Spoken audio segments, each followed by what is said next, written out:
Praise the lord. దేవనామానికి వందనాలు. కూడి వచ్చిన అందరికీ కూడా యేసుక్రీస్తు నామంలో వందనాలు. ఇప్పుడు మనం స్టార్ట్ చేసుకుందాం. మన మధ్యలో జాన్సన్ అన్న మన ఓపెనింగ్ ప్రేయర్లో నడిపిస్తారు. ఓకే అమ్మా, ప్రార్థన చేసుకుందామండి.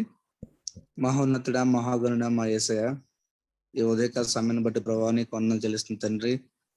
అయ్యా, రాత్రంతా మనకు కాచి కాపాడి మంచి నిద్రనిచ్చి ప్రభావ మమ్మల్ని సజీరకులు పెట్టిన విధానం బట్టి నీకు వందనాలు. అయినా నీకు ఏమి ఇచ్చి రుణం తీర్చగల మా ప్రభావ యేసయ్య. అయ్యా, గడిచిన కొంత కాలంగా ప్రభావ యేసయ్య ప్రతి రోజు మాతో మీరు ఉంటున్నారు యేసనైనా.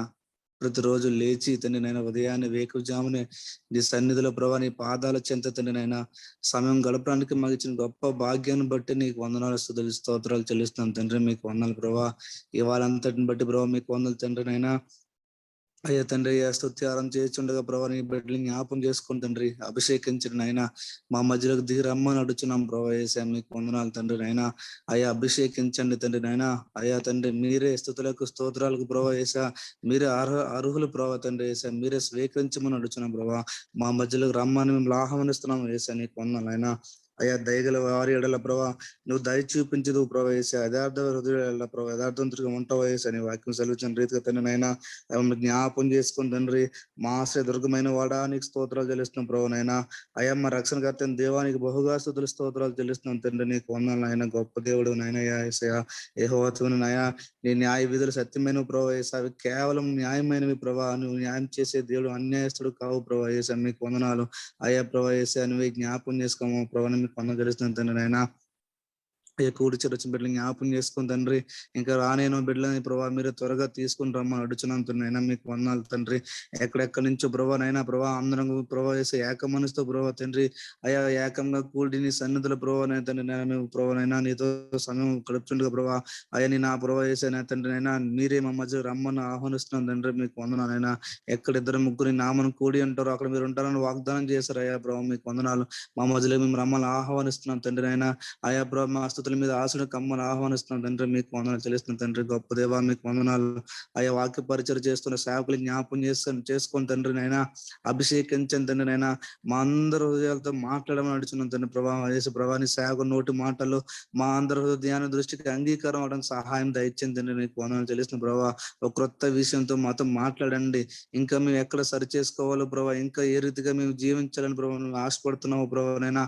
అటు రీతిగా మమ్మల్ని మలచమని అడుచున్నాం వేసే ప్రభావనైనా. అయ్యా, మా అందరి యొక్క ముఖ్య ఉద్దేశం ప్రభా నీ రూపంలో మార్చబడాలని ప్రభా, అది నీలాగే పరిశుద్ధత కలిగి జీవించాలని ఆశపడుతూ ప్రభా తండ్రి నేను స్టార్ట్ చేసుకున్నాం ప్రభానైనా. అయ్యా, అటు రీతిగా అటువైపుగా మమ్మల్ని నడిపిస్తున్నందుకే మీకు వందనాలు చెల్లిస్తుంది. దినము అయ్యా మమ్మల్ని చెక్కని ప్రభా నీ రూపంలోకి మార్చమని అడుచున్నాం వేసా. మీకు వందనాలు. కూడి చేరి వచ్చిన ప్రతి బిడ్డని జ్ఞాపం చేసుకొని తండ్రి. మీకు వందనాలు అయినా. గొప్ప దేవుడు, ఆశ్చర్యకరుడు, ఆలోచనకర్త తండ్రి అయినా. మీకు వందనాలు. నీకు ఏమి ఇచ్చిన రుణం తీర్చలేం ప్రభా. ఈ కార్యక్రమం స్టార్టింగ్ నుంచి అన్ని వరకు మీరు తోడు నడిపించండి నైనా. ఎటువంటి టెక్నికల్ డిస్టర్బెన్స్ ఏం లేకుండా సహాయం దయచి నడిచిన ప్రభావ. మీకు వందనైనా. ఆశ్చర్యకరుడివి, మీకే వందనాలు స్తుతులు స్తోత్రాలు చెల్లిస్తున్నాను తండ్రి నైనా. నడిపిస్తున్న బిడ్డలు జ్ఞాపం చేసుకుని తండ్రి నైనా. కూడి చేర్చిన బిడ్డలు మరొకసారి జ్ఞాపం చేసుకుని తండ్రి నైనా. ఎవరెవరైతే సిక్నెస్ తో ఉన్నారో ప్రభావనైనా, అనారోగ్యంతో ఉన్నారో వాళ్ళందరినీ జ్ఞాపం చేసుకుని ప్రతిరోజు వాళ్ళ గురించి ప్రార్థన చేస్తున్నాం ప్రభావ. మీరు మా ప్రార్థన జవాబు చేస్తున్న విధానం బట్టి నీకు వందనాలు చెల్లిస్తున్నాను తండ్రి నైనా. అయ్యా, నీకే వేలాది స్తుతులు స్తోత్రాలు చెల్లిస్తూ కార్యక్రమం అంతటి మీ చేతికి అప్పగిస్తూ యేసుక్రీస్తు నామములో అడిగి వేడుకుంటున్నాము తండ్రి. ఆమేన్.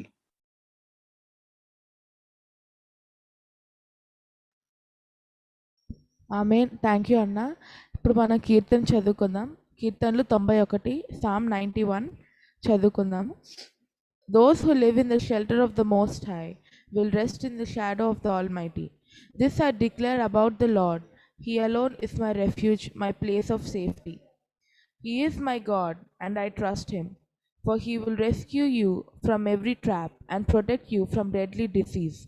He will cover you with his feathers, he will shelter you with his wings. His faithful promises are your armor and protection. Do not be afraid of the terrors of the night, nor the arrow that flies in the day. Do not dread the disease that stalks in darkness, nor the disaster that strikes at midday.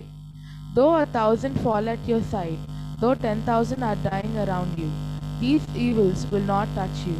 Just open your eyes and see how the wicked are punished. If you make the Lord your refuge, if you make the Most High your shelter, no evil will conquer you, no plague will come near your home.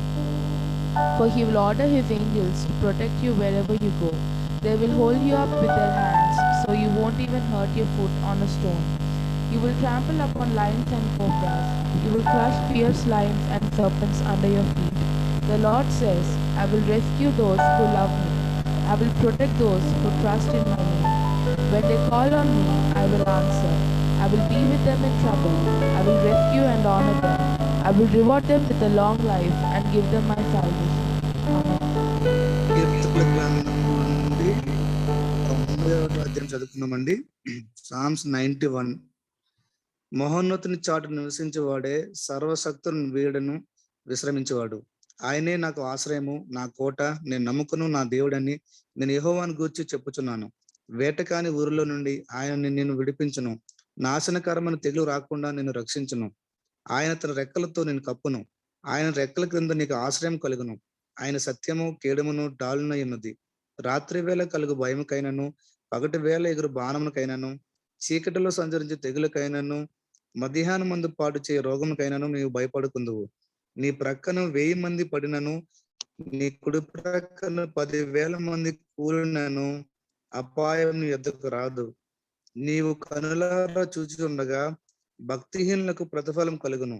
యెహోవా, నీవే నా ఆశ్రయం అని నీవు మహోన్నతుడైన దేవుని నీకు నివాస స్థలంగా చేసుకుని ఉన్నావు.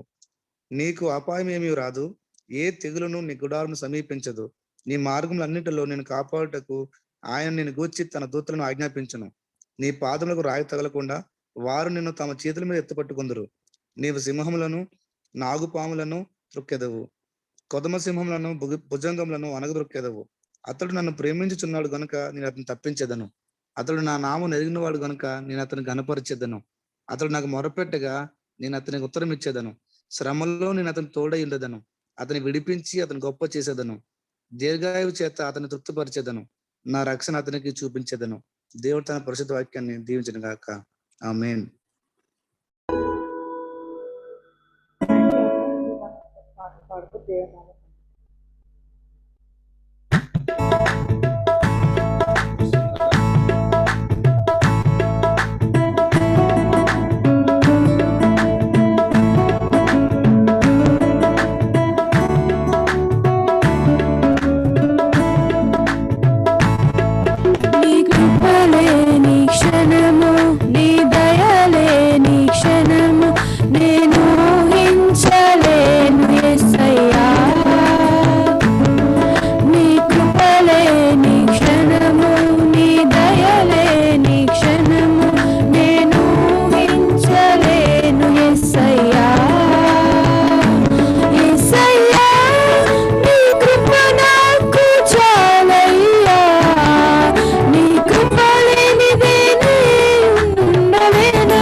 మహిమలో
గుడ్ మార్నింగ్ అండి అందరికీ. సునీల్ జాయిన్ అయినట్టున్నాడు కదా, సునీల్ ఒక సాంగ్ పాడగలిగితే బాగుంటుందమ్మా. Can you please sing? Sure sir, sure sir. Thank you, thank you. వెండి బంగారాల కన్న మిన్నైనది యేసు ప్రేమ, నా యేసు ప్రేమ. వెండి బంగారాల కన్న మిన్నైనది యేసు ప్రేమ, నా యేసు ప్రేమ. లోక జ్ఞానమునకు మించిన ప్రేమ లోకస్తులు ఎవ్వరు చూపలేని ప్రేమ. లోక జ్ఞానమునకు మించిన ప్రేమ లోకస్తులు ఎవ్వరు చూపలేని ప్రేమ. హల్లెలూయా మహదానందమే, హల్లెలూయా మహదానందమే. వెండి బంగారాల కన్న మిన్నైనది యేసు ప్రేమ, నా యేసు ప్రేమ. లోకమునకు వెలుగైన ప్రేమ, లోకమును వెలిగించిన ప్రేమ. లోకమునకు వెలుగైన ప్రేమ, లోకమును వెలిగించిన ప్రేమ. లోకులకై కరిగిపోయిన ప్రేమ, లోకాన్ని జయించిన ప్రేమ. లోకులకై కరిగిపోయిన ప్రేమ, లోకాన్ని జయించిన ప్రేమ. యేసు ప్రేమ శాశ్వత ప్రేమ, యేసు ప్రేమ శాశ్వత ప్రేమ. హల్లెలూయా మహదానందమే, హల్లెలూయా మహదానందమే. వెండి బంగారాల కన్న మిన్నైనది యేసు ప్రేమ, నా యేసు ప్రేమ. వెండి బంగారాల కన్న మిన్నైనది యేసు ప్రేమ, నా యేసు ప్రేమ. ఏ స్థితికైనా చాలిన ప్రేమ, నీ పరిస్థితిని మార్చగల ప్రేమ. ఏ స్థితికైనా చాలిన ప్రేమ, నీ పరిస్థితిని మార్చగల ప్రేమ. నీకు బదులు మరణించిన ప్రేమ, చిరజీవము నీ కొసగే ప్రేమ. నీకు బదులు మరణించిన ప్రేమ, చిరజీవము నీ కొసగే ప్రేమ. యేసు ప్రేమ శాశ్వత ప్రేమ, యేసు ప్రేమ శాశ్వత ప్రేమ. హల్లెలూయా మహదానందమే, హల్లెలూయా మహదానందమే. వెండి బంగారాల కన్న మిన్నైనది యేసు ప్రేమ, నా యేసు ప్రేమ. వెండి బంగారాల కన్న మిన్నైనది యేసు ప్రేమ, నా యేసు ప్రేమ. హల్లెలూయా.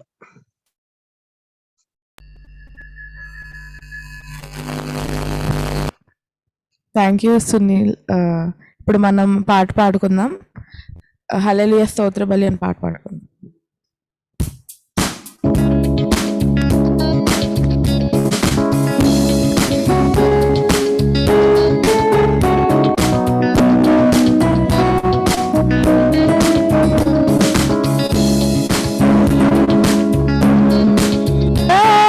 స్తోత్ర బలి తండ్రి దేవా నీకేనయ్యా ఆరాధన, స్తోత్ర బలి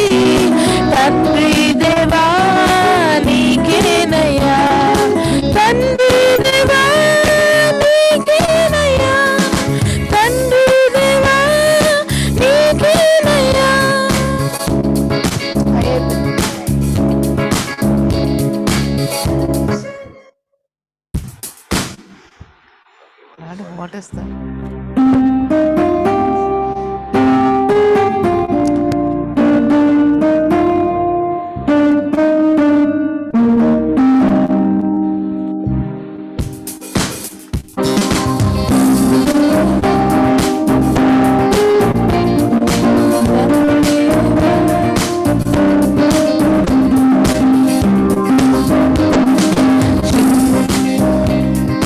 హల్లెలూయా స్తోత్ర బలి తండ్రి దేవా నీకేనయ్యా ఆరాధన స్తోత్ర బలి తండ్రి దేవా నీకేనయ్యా తండ్రి దేవా నీకేనయ్యా తండ్రి దేవా నీకేనయ్యా El Shaddai El Shaddai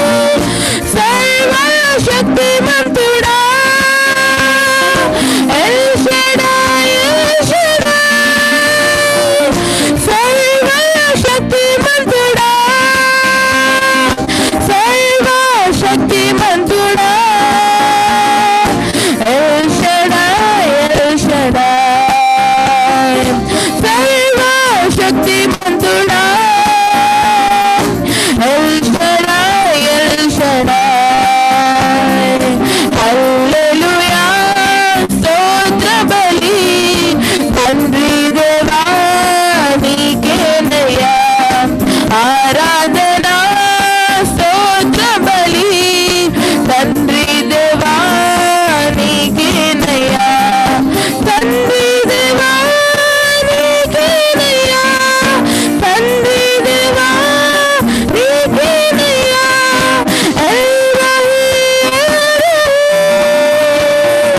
తండ్రిల చూచువాడా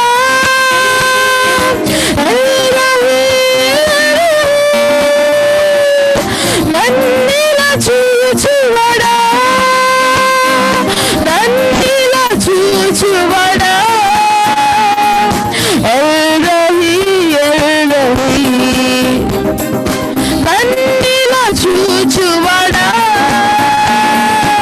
ఎల్రహీ ఎల్రహీ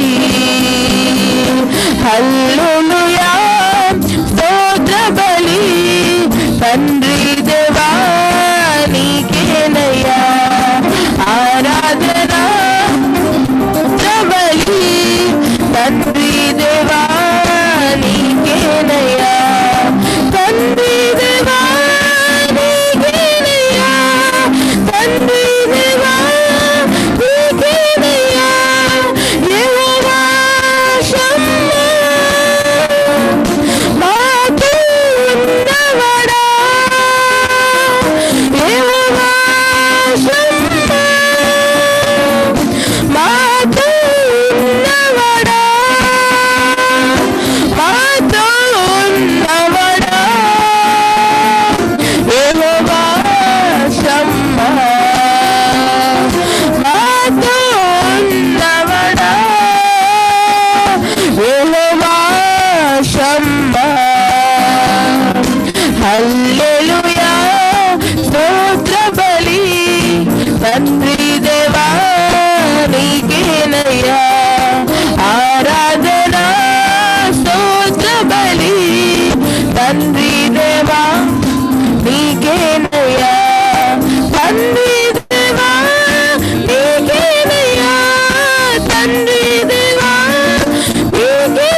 praise the lord అండి.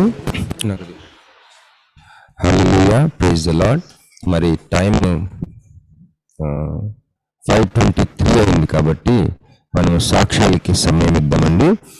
దయచేసి ఎవరైనా సాక్ష్యం చెప్పగలిగినట్లయితే దేవుడిని మహిమపరుస్తూ దేవుడు మీ జీవితాల్లో చేసిన చిన్న కార్యమైన పెద్ద కార్యమైన. ఒక్క నిమిషం అండి, నేను మైక్ మారుస్తాను.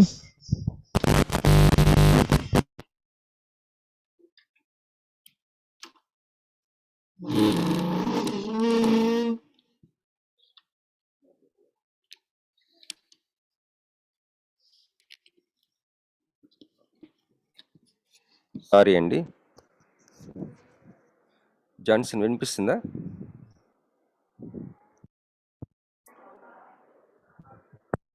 Okay dad, fine dad. Can you here మీ?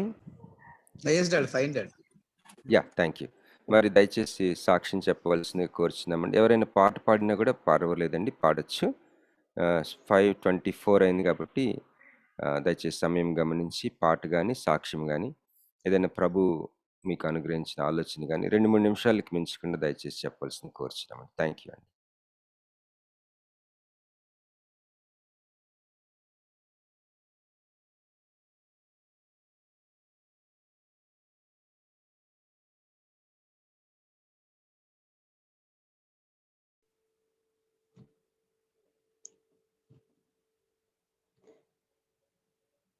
సర్వదేశములారా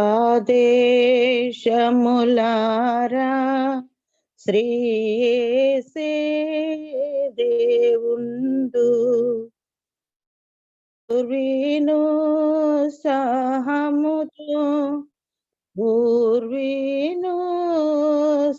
సహముతో గురు స్తోత్రము చేయను రండి. సర్వదేశములారా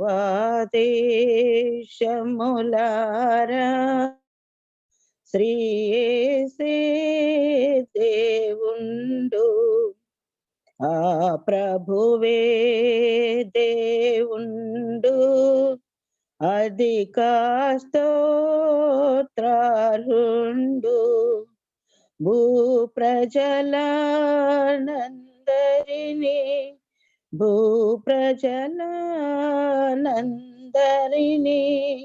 పుట్టించిన భగవంతుండు.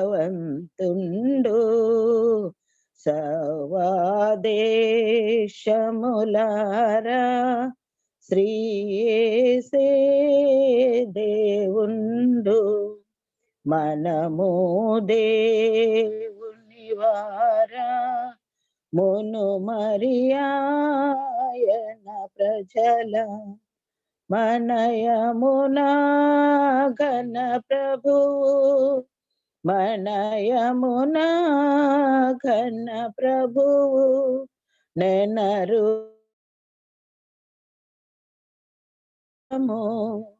సర్వదేశములారా శ్రీ యేసే దేవుండు. కృతజ్ఞతార్పణలు కొల్లగను చెల్లింప నాతనియావరణములో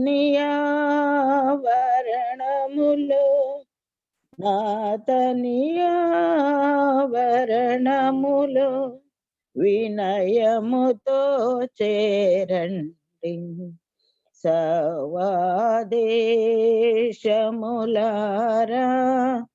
శ్రీ యేసే దేవుండు. ప్రైజ్ ప్రైజ్ ది లార్డ్ అండి sister. Thank you sister Vimala సుకేష్ని గారు. పాట పాడినందుకు వందనములు తెలియజేస్తున్నానండి.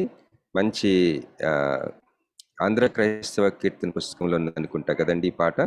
అవునండి. థ్యాంక్స్ అండి. మంచి పాట. సర్వలోకమునకు యేసు ప్రభువే దేవుడు, నిజానికి దేవునికి స్తోత్రం. హల్లెలూయా, హల్లెలూయా. మరి ఒకళ్ళిద్దరు దయచేసి సమయం తీసుకోండి. సాక్ష్యం కానీ పాట కానీ దేవుడు అనుగ్రహించిన తలంపు కానీ షేర్ చేసుకోవాల్సిందిగా కోరుచున్నామండి. మరి ఈరోజు వాక్య పరిచర్య చేయడానికి సహోదరులు సురేష్ బాబు గారు సిద్ధంగా ఉన్నారండి. Good morning brother. And good morning Pradeep అన్న. నేను చాలా సంతోషంగా ఉన్నాను మళ్ళీ తిరిగి దేవుని కృపను బట్టి జాయిన్ అవ్వటానికి. మరి మా కుటుంబంలో కొద్దిగా సాతాను మరి మా కుటుంబాన్ని గలిబిలి చేయాలని చూశాడు. దేవుని కృప వల్ల మేము తేరుకొని మళ్ళీ జాయిన్ అవటానికి దేవుడి కృప ఇచ్చారు. మా కుటుంబం కోసం మీరు ప్రార్థించినందుకు కృతజ్ఞతలు తెలియజేస్తానండి. చాలా చాలా మనస్ఫూర్తిగా థ్యాంక్స్ తెలియజేస్తున్నానండి. థ్యాంక్ యూ సో మచ్ అండి. మరి జాన్సన్ టాంజానియా నుంచి మరి అసలు ఎప్పుడు నిద్రపోతాడో తెలియదు. ఏ టైంలో ఫోన్ చేసినా వెంటనే ఆన్సర్ చేస్తాడు, రౌండ్ ద క్లాక్. మరి చిన్నప్పుడు నేను నా వైఫ్ వాడిని మేము దేవుని కృపను బట్టి వాడిని పెంచడానికి దేవుడి కృప ఇచ్చారు. మరి కొంతమంది మా పిల్లల్లో జాన్సన్ లాంటి పిల్లలు వాళ్ళు స్లీప్ని అసలు కేర్ చేయరు. They look at sleep as a secondary thing. నిద్ర అనేది పెద్ద ఇష్యూ కాదన్నట్టు ఉంటారు వాళ్ళ లైఫ్లో. నిజంగా వాళ్ళ దగ్గర నుంచి నేను నేర్చుకున్నాను. దేవునికి స్తోత్రం. మనందరి తరపున జాన్సన్కి ప్రత్యేకమైన బ్లెస్సింగ్స్, థ్యాంక్స్ తెలియజేస్తున్నాను నాన్న. మరి దయచేసి ఎవరైనా సమయం తీసుకోవాల్సింది కోరుచున్నానండి. సాక్ష్యం చెప్పాలండి, చిన్నదైనా పర్వాలేదండి. చిన్న సాక్ష్యమైన వినే వాళ్ళకి బ్లెస్సింగ్ గా ఉంటుంది కనుక సమయం తీసుకోండి. థ్యాంక్ యూ అండి.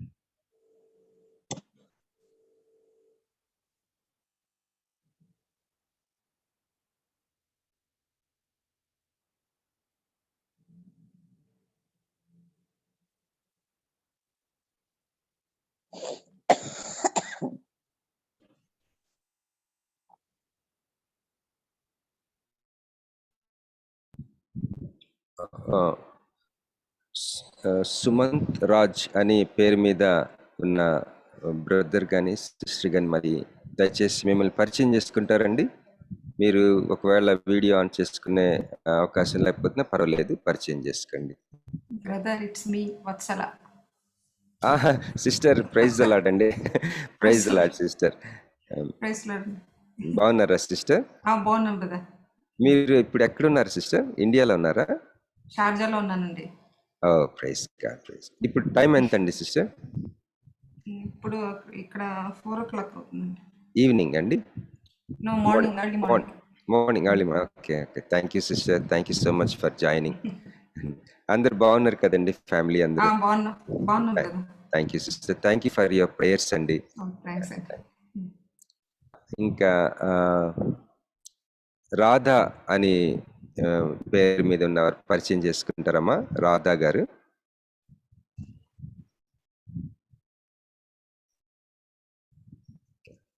Sir praise the lord sir. నేను బత్తలపల్లి రూపక్క వాళ్ళ చర్చ్ నుంచి జాయిన్ అవుతున్నాను. అభినందన మదర్ సార్.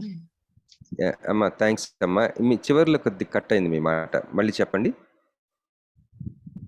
అభినందన.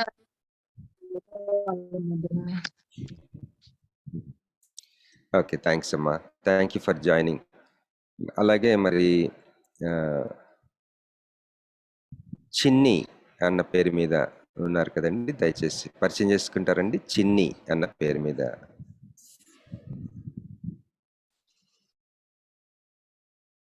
ఒకవేళ చిన్ని గారు అందుబాటులో లేకపోయినట్లయితే ఇంకెవరండి?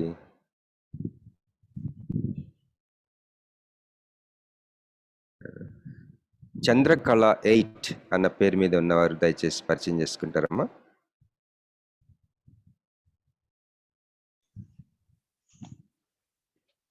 Praise the lord sir. Praise the lord అండి brother. Anantapuram from Brattalapalli sir. Oh praise God. వర్షాలు వస్తున్నట్టున్నాయి కదా బాబు అక్కడ? అవునవును సార్, ఎక్కువ వస్తున్నాయి సార్. పర్వాలేదా? బాగుందా ఇప్పుడు? బాగుంది సార్. ఓకే. మీరు రూపా సుహాసిని గారి సంఘ సభ్యులమ్మా? థ్యాంక్ యూ సో మచ్ అమ్మా ఫర్ జాయినింగ్. Thank you. చిన్న బాబు ఎప్పుడైనా పాట పాడతాడు కదా సార్, సృజన్ వాళ్ళ father. Praise the lord. Praise God. Thank you అమ్మా, థ్యాంక్ యూ సో మచ్. ఇంకా దయచేసి ఇంకెవరైనా ఒక సాంగ్ పాడొచ్చు కదండి. సాంగ్ పాడవలసిన సాంగ్ పాడాలని ఉంటే దయచేసి సమయాన్ని తీసుకోవాల్సిన కోరుచున్నామండి. సాంగ్ కానీ సాక్ష్యం కానీ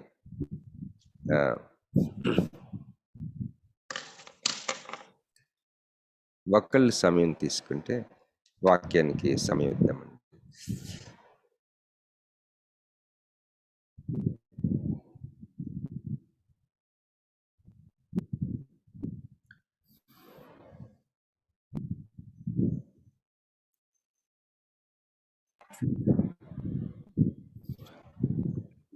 జీవానంద కుమారి జాయిన్ అవుతుంది.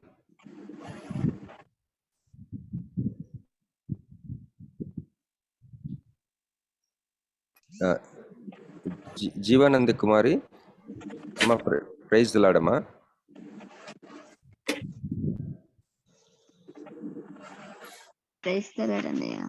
అమ్మ బాగున్నారమ్మా? అమ్మగారు బాగున్నారా? అమ్మగారికి బాగుందన్నయ్య. ఇంకా కొన్ని గాయాలు తగ్గాలన్నయ్య. ఇంకా అంటే చాలా మట్టుగా రికవరీ అయింది. ఒక 3 గాయాలు మాత్రం ఇంకా తగ్గడానికి టైం పడుతుంది. ఓకే అమ్మా, ఒక పాట పాడగలవా జీవా? అన్నయ్య కష్టమమ్మా? పర్వాలేదా, పాడగలిగితే పాడండి, లేదంటే మరొకసారి పాడతావా? అన్నయ్య సరే సరే అమ్మా, అలాగే. అయితే మరి సిస్టర్ ఝాన్సీ రాణి గారు ఉన్నారండి, వారు ప్రార్థన చేస్తే మనం దేవుని వాక్య పరిచర్యకి ముందుకెళ్దామండి. సహోదరి ఝాన్సీ రాణి గారు.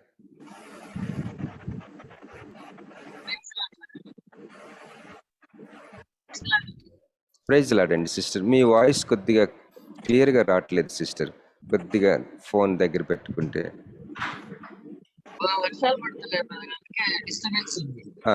ఇప్పుడు పర్వాలేదండి, ఇప్పుడు ప్రేయర్ చేయండి. పరిశుద్ధుడా, పావనుడా, అద్వితీయ సత్యదేవ, నిన్న నేడు నిరంతరం ఏకరీతిగా ఉన్న మా పరలోకపు తండ్రి, నీకు వేలాది వేల స్థుతులు స్తోత్రాలు చెల్లిస్తున్నాం నాయన. అత్యున్నతమైన సింహాసనం ముందు ఆసీనుడై ఉన్నవాడా, నీకు వందనములు. ఇంతవరకు నాయన నిబిడల పాటలతో మిమ్మల్ని స్తుతించారు. మా స్థుతులపై ఆసీనుడై ఉన్నందులకై నీకు వేలాది వేల స్థుతులు స్తోత్రాలు నాయన. మమ్మల్ని రాత్రి అంతా కాచి కాపాడి ఉదయకాలం వేళ నీ పాద సన్నిధిలో ఒక కుటుంబంగా చేరి మిమ్మల్ని స్తుతించి ఆరాధించే భాగ్యం మాకందరికీ అనుగ్రహించారు తండ్రి. మీకు స్తోత్రములు. సజీవ లెక్కలు ఉంచినందులకై వేలాది వేల వందనాలు స్థుతులు స్తోత్రాలు చెల్లిస్తున్నాం నాయన. మరి ముఖ్యంగా బావి బ్రదర్ ను తిరిగి నాయన మా మధ్యకు నడిపించినందులకై వేలాది వేల స్థుతులు స్తోత్రములు. చేరి వచ్చిన బిడ్డలందరినీ బట్టి స్తోత్రాలు చెల్లిస్తున్నాం నాయన. మా కొరకు ఈ దినం ఏర్పాటు చేసిన దైవజన్ని బట్టి వందనాలు స్థుతులు స్తోత్రాలు చెల్లిస్తున్నానయ్యా. నీ బిడ్డను నాయన తండ్రి మీరు ఆయత్తపరిచి మా మధ్యకు నడిపించినందులకై స్తోత్రములు. నా తండ్రి మాకు కావాల్సిన ఆత్మీయ ఆహారం అందిస్తుటకు నాయన సిద్ధపడి ఉంటుండగా ఆ బిడ్డను మీ సిలువ చాటున మరుగుపరచండి నాయన. నాయన మీ నోటి బూరగా వాడుకోనండి నా తండ్రి. మమ్మల్ని అందరినీ కూడా నాయన ఆయత్తపరచండి నాయన. మీ వాక్యాన్ని మా హృదయం అంచుల మట్టుకు నింపుమని వేడుకుంటున్నాం నాయన. వాక్యానుసారంగా నడుచుకునే భాగ్యం కూడా మాకు అనుగ్రహించమని వేడుకుంటాం. అధికమైన నాయన నిజమైన విశ్వాసంలోనికి నాయన మమ్మల్ని నడిపించండి ప్రభా. స్తోత్రాలు నాయన. చేరి వచ్చిన పాస్టర్స్ అందరిని బట్టి వందనాలు చెల్లిస్తున్నాం నాయన. మా అందరితో కూడా ఉండుమని మా ప్రభును రక్షకుడైన యేసుక్రీస్తు వారి శ్రేష్టమైన నామమున ప్రార్థించి బ్రతిమాలు వేడుకొంచున్నాము తండ్రి. Amen. Praise the lord sister. Thank you so much అండి ప్రార్థించినందుకు. మరి మనకి ఇప్పుడు వాక్య పరిచయం చేయడానికి సహోదరులు బి సురేష్ బాబు గారు సిద్ధంగా ఉన్నారండి. మనందరి తరపున వారికి ఆహ్వానాన్ని మన్నించి వాక్య పరిచయం చేయడానికి వచ్చినందుకు వందనములండి, వందనములు తెలియజేస్తున్నాను. మరి సహోదరులు regional inspection officer, board of intermediate education వారి సేవలు అందించి ఇటీవల రిటైర్ అయినారు. తర్వాత వారు మరి అనేకమైన సంఘాల్లో వారు ఒక ప్రత్యేకమైన కోణంలో దేవుని యొక్క వాక్య పరిచర్య చేసే దేవుని సేవకులు. మరి ముఖ్యంగా కొన్ని సిద్ధాంతపరమైన విషయాల్లో సహోదరుల యొక్క వాక్య పరిచర్య ఎంతో ఆశీర్వాదకరంగా ఉంది. మనం అనేక సార్లు గతంలో ఆశీర్వదించబడ్డాం. మరి వారికి ఒక మనుమరాలు, 3 years ఓల్డ్ బేబీ గర్ల్. మరి వారు హైదరాబాద్లోను అనంతపురంలోను వారు ఉంటూ దేవుని పరిచర్యలో ఉన్నారు. Over to brother Suresh Babu గారు. Thank you. Praise the lord. వినిపిస్తుందా ప్రదీప్ అన్న? బాబీ గారు okay. Good morning all of you. Virtual prayer fellowship ప్రాతకాలకు ఆరాధన నిమిత్తమై చేరి వచ్చిన దేవుని బిడ్డలందరికీ యేసు ప్రభు నామమున శుభములు కలుగును గాక. ఈ ఉదయకాలం దేవుని వాక్యంలో నుండి కొన్ని తలంపులు మనం కలిసి నేర్చుకుందాం, పంచుకుందాం. దానికంటే ముందు ఒక చిన్న ప్రార్థన చేస్తున్నాం. పరిశుద్ధుడైన తండ్రి యేసుక్రీస్తు ప్రభువానికి స్తోత్రములు నాయన. సర్వోన్నతమైన స్థలములలో మహింపరచబడు దేవానికి వందనాలు. భూమి మీద మీకు ఇష్టమైన బిడ్డలకు సమాధానాన్ని అనుగ్రహించి దేవానికి స్తోత్రములు. ఉదయకాలమున మీ సన్నిధిలో చేరి మిమ్మల్ని స్తుతించి ఆరాధించి గణపరిచి మహింపరచడానికి మా అందరికీ మీరు అనుగ్రహించిన భాగ్యం కొరకై వందనాలు. మీ వాక్య వెలుగులో మా జీవితాలను సరి చేసుకునటానికి ప్రభావ మా అందరికి మరి ఒక అవకాశం ఇచ్చినందుకు మీకు వందనాలు. నా నోటి మాటలు మా అందరి హృదయ ధ్యానములు మీ దృష్టికి అంగీకార యోగ్యములు చేయమని, మీకు మాత్రమే ఘనత మహిమ ఆరోపిస్తూ మా అందరికి క్షేమం అనుగ్రహించమని మా ప్రభువును మీ ప్రియకుమారుడైన యేసు స్వామి పేరుకి ప్రార్థన అడిగి వేడుకుంటున్నాం తండ్రి. ఆమెన్. ఆదికాండం 4వ అధ్యాయము 19వ వచనం నుండి 24వ వచనం వరకు గల దేవుని వాక్యాన్ని చదువుకుందాం. ఎవరైనా చదివి సహాయం చేయగలిగితే సరే, లేకపోతే నేనే చదువుతాను. మరియు నీతో కూడా వాటిని బ్రతికించి ఉంచుకొనుటకు. ఆదికాండము 4వ అధ్యాయము 19వ వచనం నుండి 24వ వచనం వరకు. లెమెకు 2 స్త్రీలను పెళ్లి చేసుకొనెను. వారిలో ఒక దాని పేరు ఆదా, రెండవ దాని పేరు సిల్లా. ఆదా యాబాలను కనెను. అతడు పశువులు గలవాడై గుడారంలో నివసించే వారికి మూల పురుషుడు. అతని సహోదరుని పేరు యూబాలు. ఇతడు సీతారాను, సానికను వాడుకు చేయవారందరికీ మూల పురుషుడు. మరియు సిల్లా తూబాల్కాయిను కనెను. అతడు 14 రాగి పనిముట్లను ఇనుప పనిముట్లను చేయవాడు. తూబాల్కీయును సహోదరుని పేరు నయమా. లెమాకు తన భార్యలతో, ఓ ఆదా, ఓ సిల్లా, నా పలుకు వినుడి. లెమెకు భార్యలారా, నా మాట ఆలకించుడి. నన్ను గాయపరిచి నందుకై ఒక మనిషిని చంపితిని. నన్ను దెబ్బ కుట్టినందుకే ఒక పడుచువాన్ని చంపితిని. 7 అంతలు ప్రతిదండన. కయ్యను కోపం వచ్చిన ఎడల లెమెకు కోపము 77 అంతలు వచ్చెనెను. ఆదా మరలా తన భార్యను కోరినప్పుడు ఆమె కుమారుని కని కయ్యను జాన్సన్ థ్యాంక్ యూ. 24 వరకే Johnson, thank you very much. మనం ఇవాళ లెమెకు, ఆయన కుటుంబం, వారి యొక్క జీవన విధానం మన జీవన విధానంతో పోల్చుకొని దేవునికి మనం ఎంత సమీపంగా ఉన్నామో, లెమెకు కుటుంబానికి ఎంత సమీపంగా ఉన్నామో మనం పోల్చి చూసుకోవడానికి ఈ దినం ప్రయత్నం చేద్దాం. 2 రకాలైన కల్చర్స్ ప్రపంచంలో ఉంటాయి. ఒకదాన్ని ముండేన్ కల్చర్ అని పిలుస్తారు, అది వరల్డ్లీ కల్చర్. రెండవది హెవెన్లీ కల్చర్. బైబిల్లో ఆదికాండం ప్రారంభమైనప్పటి నుండి గాడ్లీ లైన్ ఒకటి నడుస్తూ ఉంటది, అట్లాగే అన్గాడ్లీ లైన్ కూడా ఒకటి నడుస్తూ ఉంటది. ఈ గాడ్లీ లైన్ లో కొంతమంది కనబడతారు, అన్గాడ్లీ లైన్ లో నుండి కొంతమంది కనిపిస్తారు. ఇక్కడ అన్గాడ్లీ లైన్ లో ఉన్న లెమెకు యొక్క కుటుంబ జీవన విధానాన్ని మనం తెలుసుకోవడానికి ప్రయత్నం చేద్దాం.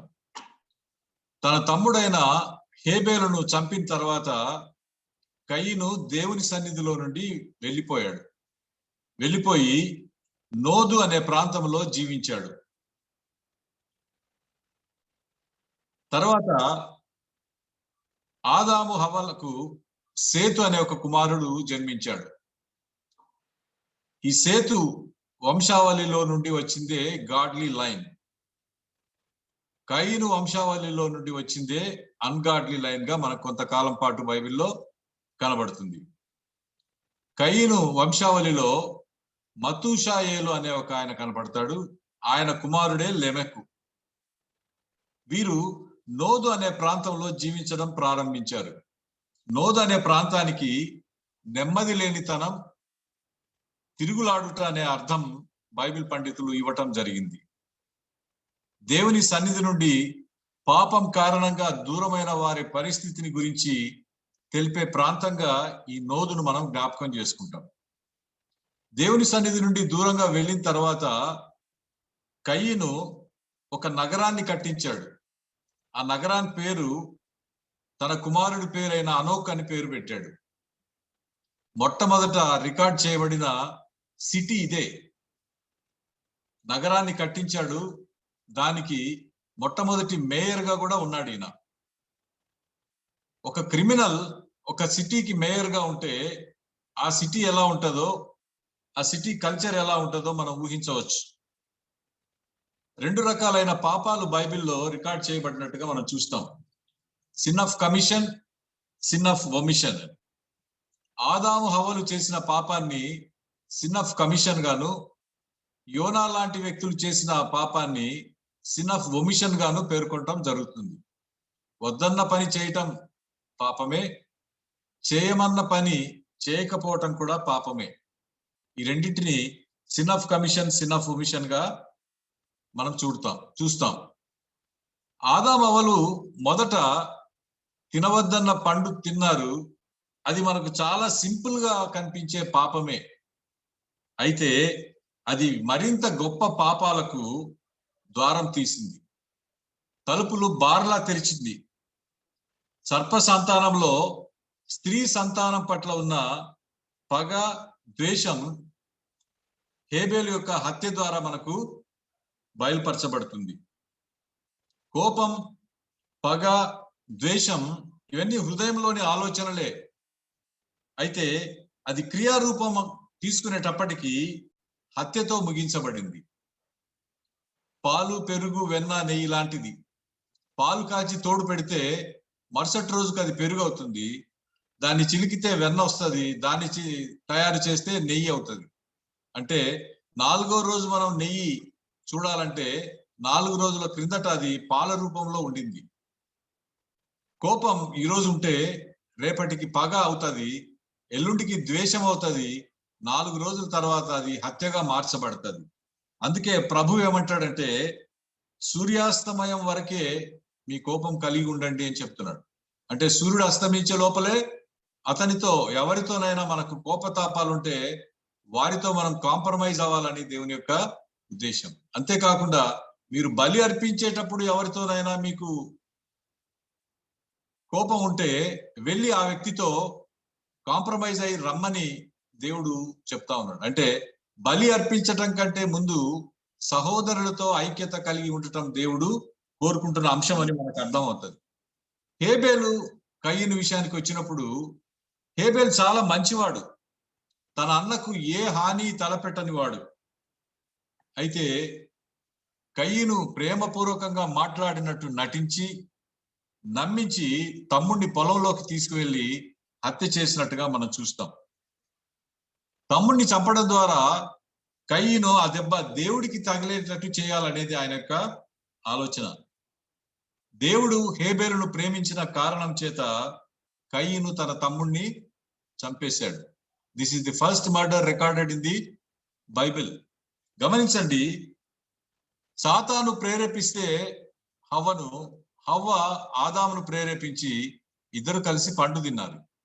అయితే ఎవరి ప్రేరేపణ లేకుండానే కయీను తన తమ్ముడైన హేబేలును చంపేశాడు.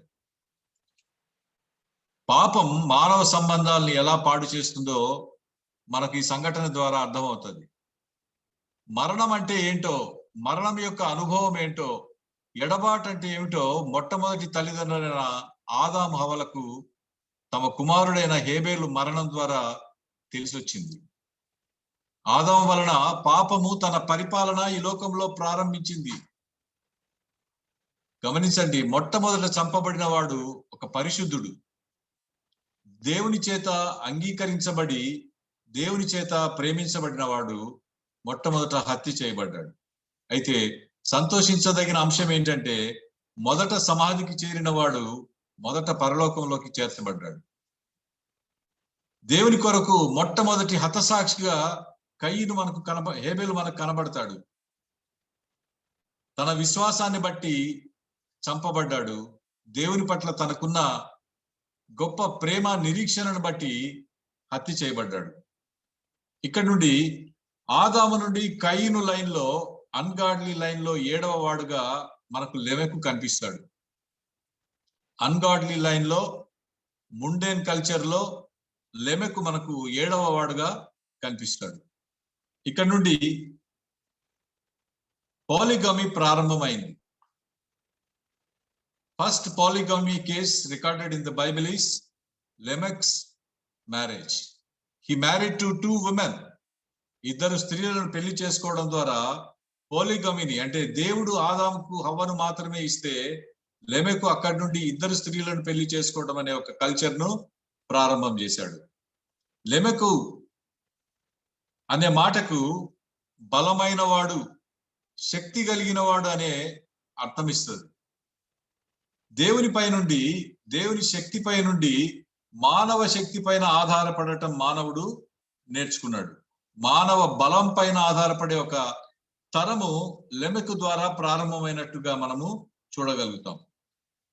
దీన్నే ముండేన్ కల్చర్ అంటారని చెప్తున్నాను నేను.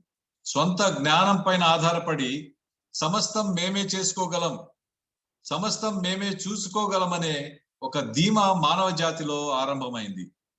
అయితే సామెతల గ్రంథం 3వ అధ్యాయం 5-6 వచనాలు ఏం చెప్తాయంటే, సామెతల గ్రంథం 3వ అధ్యాయం 5-6 వచనాలు ఇలా చెప్తాయి: నీ స్వబుద్ధిని ఆధారం చేసుకొనక నీ పూర్ణ హృదయముతో యెహోవా యందు నమ్మకించుము, నీ ప్రవర్తన అంతటి యందు ఆయన అధికారమునకు ఒప్పుకొనుము, అప్పుడు ఆయన నీ త్రోవలను సరళము చేయును అని చెప్తుంది.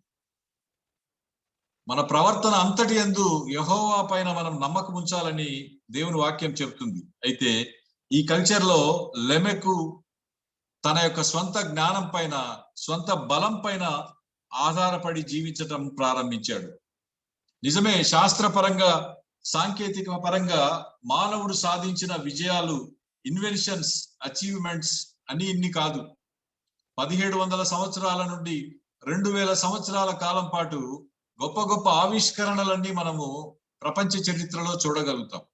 వాటన్నిటినీ మానవుడు తన యొక్క జ్ఞానాన్ని వినియోగించుకొని కనిపెట్టాడు. సరే, మళ్ళీ లెమెకు దగ్గరకు వద్దాం. అతని మొదటి భార్య పేరు ఆదా, 2వ భార్య పేరు సిల్లా. ఆదా అనే మాటకు అలంకారం అనే అర్థం ఇస్తుంది. అలంకారానికి, అందానికి ఆధునిక యుగంలో ఉన్న ప్రాధాన్యత ఎంత గొప్పదో మీకు తెలుసు. అలంకారం అన్నా, డెకరేషన్ అన్నా, షో ఆఫ్ అన్నా మనకు చాలా ఇష్టం. 10 మందికి ప్రదర్శనాత్మకంగా జీవించాలనే ఆలోచన విధానం ఈవెన్ మోడర్న్ ఏజ్ లో కూడా మనము చూడగలుగుతాం. ఇదంతా లెమెకు కాలం నుండే ఉంది. ప్రపంచవ్యాప్తంగా అందంగా కనిపించాలనే తాపత్రయం, అందాల పోటీలు, మార్కెట్లో కాస్మెటిక్స్ యొక్క ప్రకటనలు, వాటి వినియోగం మోడర్న్ గర్ల్స్ బాగా తెలుసు. ఇవన్నీ అలంకార ప్రాయంగా మనకు కనిపిస్తాయి. ఇవి లెమెకు భార్య అయిన ఆదా నుండి ప్రారంభమైనట్టుగా మనకు తెలుస్తుంది. తర్వాత ఒకరిని మించి ఒకరు అందంగా కనిపించాలనే తాపత్రయం, పోటీ దీనికి ప్రాధాన్యత ఇస్తున్నట్టుగా మనము చూడగలుగుతాం. ఎన్నో రకాలైన ప్లాస్టిక్ సర్జరీస్ కూడా ఈ కోవలోకే వస్తాయి, ఈ కోరిక నుండే పుట్టాయి. అయితే బైబిల్ ఏం చెప్తుందంటే, సామెతల గ్రంథం 11వ అధ్యాయంలో 22వ వచనంలో, వివేకము లేని సుందర స్త్రీ పంది ముక్కున ఉంచబడిన బంగారు కొమ్ము వంటిదని చెప్తుంది, బంగారు కమ్మి వంటిదని చెప్తుంది. సామెతల గ్రంథంలోనే అందం మోసకరం, సౌందర్యం వ్యర్థం అనే విషయాలను మనం దేవుని వాక్యంలో చూడగలుగుతాం. అయితే ఈ ముండేన్ కల్చర్ లో దేనికి ప్రాధాన్యత ఇస్తున్నారు, మన కల్చర్ లో ఆధునిక యుగంలో మనం దేనికి ప్రాధాన్యత ఇస్తున్నామనే ఒక ఇంట్రాస్పెక్షన్ చేసుకోవాలనే ఉద్దేశంతో వీటిని నేను కలిపి మీకు చెప్పడం జరుగుతా ఉంది. అయితే గమనించండి, ఆధునిక సమాజానికి కావాల్సింది ఐశ్వర్యరాయ్ కాదు, మదర్ తెరీసా కావాలి. మదర్ తెరీసా గాడ్లీ లైన్ కు ఒక రిప్రజెంటేటివ్ అయితే, ఐశ్వర్యరాయ్ అన్గాడ్లీ లైన్ కు ఒక రిప్రజెంటేటివ్ గా మనము ఆధునిక యుగంలో చూడవచ్చు. షో ఆఫ్ అనే ఒక వ్యవహార శైలి, జీవన శైలి అధిక భాగం ప్రజల జీవన విధానంలో మనము చూడగలుగుతాం. ఆధునిక యుగంలో. దురదృష్టకరమైన అంశం ఏంటంటే విశ్వాసులు అనబడే వాళ్ళు, దైవజనులు అనిపించుకునే వాళ్ళు, పరిచర్యలో కొనసాగుతున్న వారు కూడా ఆర్భాటాలను, అట్టహాసాలను ఎక్కువగా ఇష్టపడతారు. అలా ఉంటేనే అది దేవుని సేవ అని, అలా ఉంటేనే దేవునికి ఘనత, దేవునికి మహిమ అని చెప్పడం మనం చూడగలుగుతాం. ఇక రెండవ భార్య పేరు సిల్లా. సిల్లా అనే మాటకు అర్థం నీడ లేదా విశ్రాంతి అని బైబిల్ పండితులు మనకు చెప్పడం జరుగుతుంది.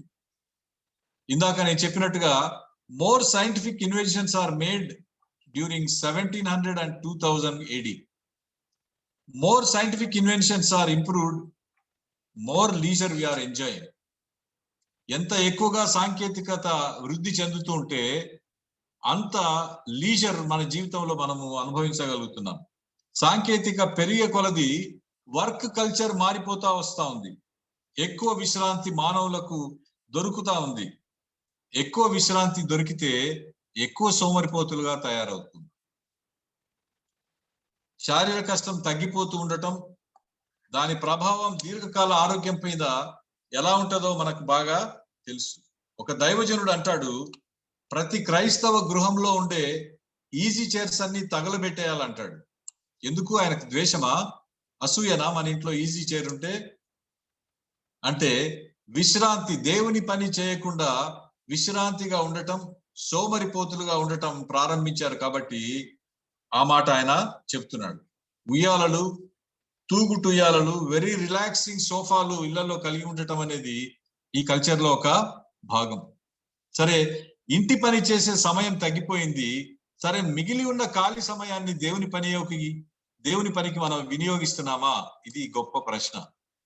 మిగిలిన సమయాన్ని, మనం రిలాక్స్ కావడానికి దొరికిన సమయం, మనం లీజర్ గా ఉండగలిగిన సమయాన్ని దేవుని పని నిమిత్తమై మనం వినియోగించగలుగుతున్నామా అనేది నేటి ప్రతి క్రైస్తవుడు వేసుకోవాల్సిన ఒక సూటి ప్రశ్న. దేవుని రాజ్యంలో పని కలిగి ఉండకుండా ఉన్న విశ్రాంతిని సాతాను దొంగిలించడానికి ప్రయత్నం చేస్తాడు. ఆ సమయాన్ని సాతాను ఆక్రమించడానికి ప్రయత్నం చేస్తాడు. మనకు దొరికిన లీజర్ను మనం కంఫర్టబుల్ గా జీవించడానికి ప్రయత్నం చేస్తాం. అయితే కంఫర్టబుల్ గా జీవించడానికి వ్యతిరేకంగా నేను మాట్లాడడం లేదు, కానీ ఆ కంఫర్ట్ ను దేవుని పని నిమిత్తమై మనము వినియోగించవలసిన వారమైనా. ఏ చిన్న అసౌకర్యాన్నైనా, ఏ చిన్న శ్రమనైనా కూడా భరించలేనంత సున్నితంగా తయారైపోయిన నేటి క్రైస్తవులకు ఒక ప్రశ్న ఏమిటంటే, మొదటి శతాబ్దంలో శ్రమలు కాదు కదా, హింసలు కూడా అనుభవించారు మొదటి విశ్వాసులు. హతసాక్షులయ్యారు ప్రభు కొరకు. మరి అంతటి శ్రమలను, అంతటి హింసలను, హతసాక్షులు కాగలిగిన ప్రస్ఫుటమైన విశ్వాసాన్ని మనకు మిగిలి ఉన్న సమయం ప్రార్థనా జీవితం ద్వారా, వాక్యం చదవడం ద్వారా మనం పొందగలుగుతున్నామా అన్నది ప్రతి విశ్వాసి వేసుకోవాల్సిన ఒక ప్రశ్న. More comforts are leading us to more leisure. More leisure is leading us to more laziness. ఎక్కువ సోమరితనానికి మనం పొందుతున్న కంఫర్ట్స్ మనల్ని లీడ్ చేస్తున్నాయి. అయితే గమనించండి దేవుని బిడ్డలారా, దేవుని రాజ్యంలో సోమరిపోతులకు స్థానం లేదు. అన్ఎంప్లాయ్మెంట్ లేదు దేవుని రాజ్యంలో. అండర్ ఎంప్లాయ్మెంట్ లేదు దేవుని రాజ్యంలో.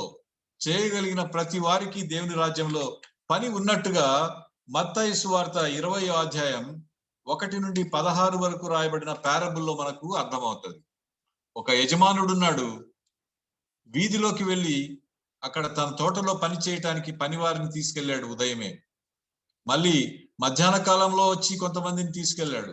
మరి సాయంకాలం 5 గంటలకు ఇంకా పని వేళలు ముగించే సమయానికి కూడా వీధులలోకి వెళ్ళి అక్కడ ఖాళీగా ఉన్న వారిని చూసి, మీరు ఊరక ఎందుకు వీధులలో నిల్చున్నారు, రండి నా దగ్గర పని చేయమని అప్పుడు తన తోటలోకి తీసుకువెళ్ళాడు. ఉదయం కనిపించిన వారికి పని ఉంది, సాయంకాలం ఇంకా కొంత సమయంలో పని ముగించబడుతుంది అన్న వారికి కూడా దేవుని రాజ్యంలో పని ఉంది. కాలం యొక్క, దేవుని రాజ్యం సమీపించే కాలం యొక్క చివరి గడియలో ఉన్నాం మనం. మనకు మరింత పని మన చేతులకు దేవుడు అప్పగించాడు. సామెతల గ్రంథంలో ఒక మాట ఉంది, పనిలో జాగు చేయువాడు నష్టము చేయువానికి స్నేహితుడు అని ఉంది.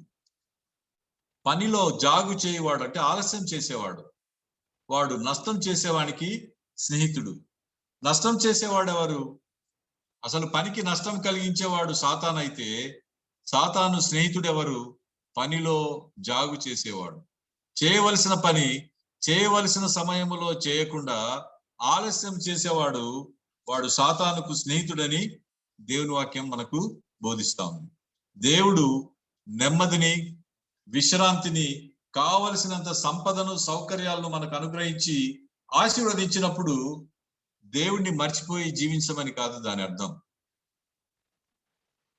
ఈ యొక్క లెమెకు భార్యలు చేసిన పనేదే. వారికి కలిగి ఉన్న సౌకర్యవంతమైన జీవితాన్ని బట్టి దేవుణ్ణి వారు గణపరచకుండా దేవుడికి మరింత దూరంగా వెళ్ళినట్టుగా మనం చూస్తాం. మీరు ఆధునిక యుగంలో కూడా బాగా అభివృద్ధి చెందిన దేశాలైన అమెరికా, ఆస్ట్రేలియా లాంటి వాటిని చూడండి. దేవుడు వాటిని ఎంతగానో ఆశీర్వదించాడు.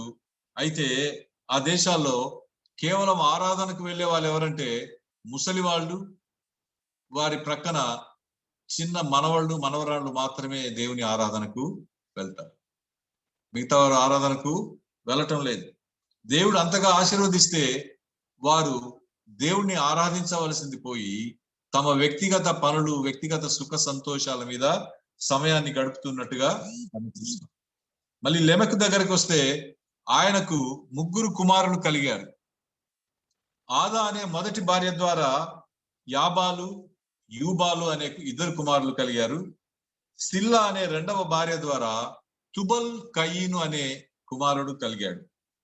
అప్పటి నుండే నగరాలను నిర్మించటం, లోహాలను కనిపెట్టి వాటిని కరిగించి వినియోగించటం ప్రారంభమైంది.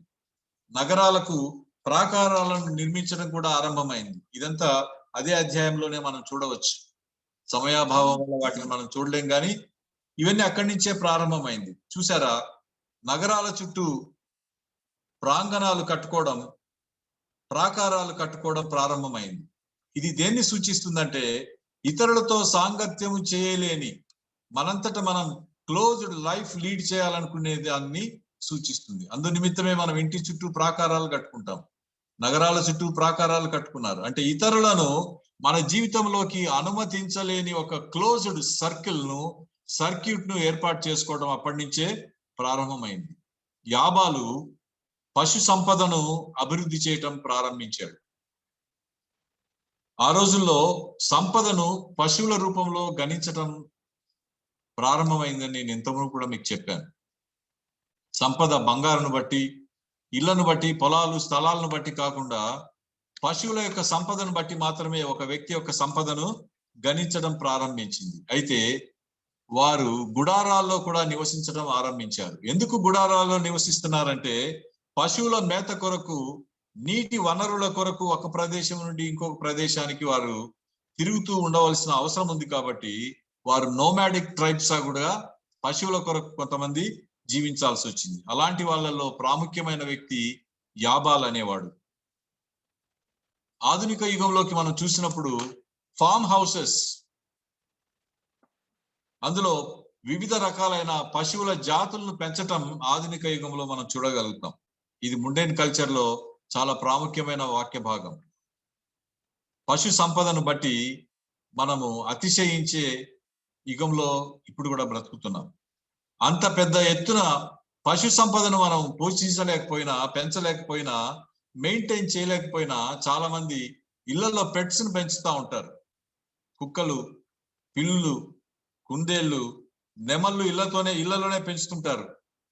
అరబ్బు లాంటి దేశాల్లో షేకులు గుర్రాలను పెంచుతుంటారు. టిబెట్ లాంటి ప్రాంతాల్లో లామాలో సింహాలను, పులులను కూడా పెంచుతూ ఉంటారు. ఇదంతా ఈ కల్చర్ లోని భాగమే. ప్రజలు తాము పెంచుతున్న పెట్ డాగ్ యొక్క బ్రీడ్ని బట్టి గర్వపడుతూ ఉండడం మనం చూస్తూ ఉంటాం. ఫలాని బ్రీడ్కి సంబంధించింది మా కుక్క, దీని పేరెంట్స్ ఫలానా, దీనికి మేము ఖర్చు పెడుతున్న అమౌంట్ ఇంత, దీని ఫుడ్ ఇంత ఖర్చు పెడుతున్నాం, దీని ఇన్సూరెన్స్ ఇంత, దీని డాక్టర్ దగ్గరికి తీసుకువెళ్ళటానికి ఇంత ఖర్చు అవుతుందని చెప్తుంటారు. సగటు మానవుడు కూడా వీటి జీవితాన్ని జీవించలేకపోతున్నాడు. కొన్ని కుక్కలను చూసినప్పుడు మనుషుల కంటే ఈ కుక్కలే నయం అనిపిస్తుంది నాకు. వాటి జీవన విధానమే చాలా గొప్పది అనిపిస్తుంది. ఇక్కడ గమనించవలసిన ఒక ప్రాముఖ్యమైన అంశం మీకు చెప్పడానికి ఇదంతా నేను చెప్తున్నాను. అమెరికా లాంటి అభివృద్ధి చెందిన దేశాల్లో వారు పెట్ డాగ్స్ పైన పెట్టే అమౌంట్ దేవుని సేవ నిమిత్తమై వాడే అమౌంట్ కంటే చాలా తక్కువ. ఇది చాలా ట్రాజిక్ న్యూస్. దేవుని పని నిమిత్తమై పెట్టే ఖర్చు కంటే అమెరికా దేశంలో ఉన్న వారి దేశంలో ఉన్న పెట్ డాగ్స్ అండ్ పెట్ అనిమల్స్ పైన పెట్టే ఖర్చు చాలా ఎక్కువ అని వారి యొక్క స్టాటిస్టిక్స్ మనకు చూపెడతాయి. తమ స్టేటస్ ను చూపించే యానిమల్స్ వారు కనిపిస్తూ ఉంటారు. కొన్ని ఇళ్లలో మనుషుల జీవితాల కంటే కుక్కల జీవితాలే మేలని వాటిని చూసినప్పుడు మనకు అనిపిస్తుంది. ఆస్ట్రేలియా లాంటి దేశంలో జనాభా కంటే ఆ దేశంలో ఉన్న పశు సంపదే ఎక్కువ. ఇది యాబాలు సంతతికి చెందిన వారి యొక్క ఆలోచన విధానంలో నుంచి పుట్టుకొచ్చిన జీవన విధానం. తర్వాత రెండవ కుమారుడు యూబాల్. ఇతడు సితారాను సానికను తయారు చేశాడు. సానిక్ అంటే ఆర్గాన్. ఇంగ్లీష్ వర్షన్ లో ఆర్గాన్ అని రాయబడి ఉంటది, గమనించండి. బేసిక్ గా మ్యూజికల్ ఇన్స్ట్రుమెంట్స్ 3 విధాలుగా ఉంటాయి. ఒకటి metal instruments or string instruments, రెండవది లెదర్ ఇన్స్ట్రుమెంట్స్, మూడవది బ్లోన్ ఆర్ పైప్ ఇన్స్ట్రుమెంట్స్. ఈ ఇన్స్ట్రుమెంట్స్ అన్నిటినీ ప్రచారంలోకి లేదా ప్రారంభించిన వాడు, తయారు చేసిన వాడు ఈ యూబాల్ అని మనకి ఇక్కడ అర్థమవుతుంది. అంటే ఎప్పుడైతే మనకు లీజర్ ఉంటుందో ఆ లీజర్ ను వినియోగించడానికి అవసరమైన వివిధ రకాలైన ఫైన్ ఆర్ట్స్ లోకి మన మనసు వెళ్తుంది.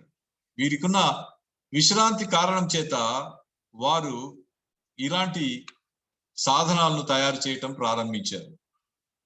ఇప్పుడైతే అన్ని ఇన్స్ట్రుమెంట్స్ కలిపి ఒకే ఇన్స్ట్రుమెంట్ లోకి వచ్చింది అనుకోండి, అది వేరే విషయం. అయితే వాయిద్యాలతో దేవుని ఆరాధించటం అనేది దావీదు, సొలొమోను యొక్క జీవిత విధానంలో కూడా మనం చూడగలుగుతాం.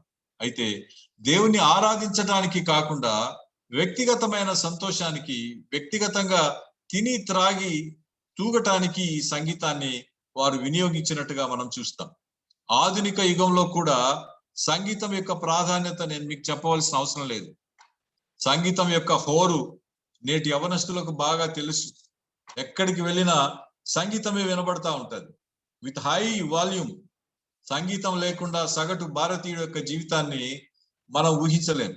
CDs, cell phones, head phones, వీటన్నిటి ద్వారా మ్యూజిక్ ని మనం ఎంజాయ్ చేస్తా ఉన్నాం.